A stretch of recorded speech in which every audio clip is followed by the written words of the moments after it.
L'ancien ministre délégué aux Finances d'Omar Bongo Ondimba, devenu opposant, est arrivé dimanche 26 juin à Libreville à l'invitation du chef de l'État Ali Bongo Ondimba, a indiqué Jeune Afrique dans un article publié le lendemain.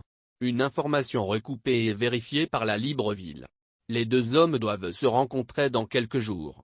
Pour le président gabonais, c'est un nouveau tour de force à un an de l'élection présidentielle. Pour le président gabonais, c'est un nouveau coup de maître.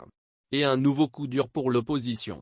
Depuis plusieurs mois, Ali Bongo Ondimba a engagé un dialogue informel avec ses opposants, rappelle Jeune Afrique.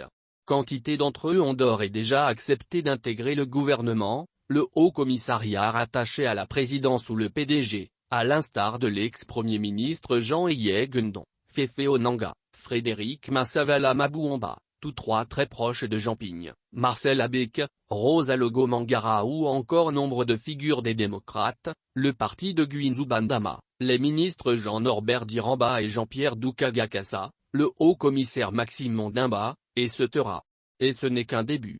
L'érosion dans les rangs de l'opposition va se poursuivre à mesure que l'on s'approche de la présidentielle de 2023. Manifestement, le PDG a tiré les leçons de la précédente élection de 2016 où le président s'était retrouvé esseulé, explique un professeur en sciences politiques de l'université Omar Bongo, UOB.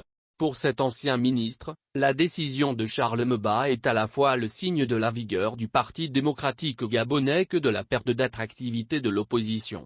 Sans véritable leader ni stratégie, cette dernière, dont le programme consiste à critiquer sans jamais véritablement proposer, aborde les échéances électorales de 2023, présidentielles mais aussi législatives et locales, en position de faiblesse.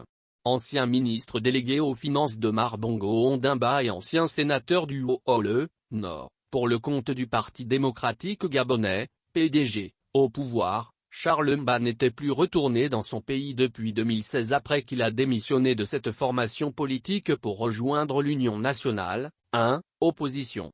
Aussitôt éventée par Jeune Afrique, la nouvelle du retour de l'enfant prodigue au pays a donné lieu à de nombreuses spéculations.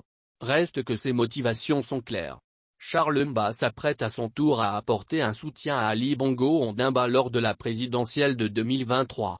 Ne reste plus, selon son entourage, qu'à y mettre les formes. Autrement dit, à négocier les termes de son ralliement.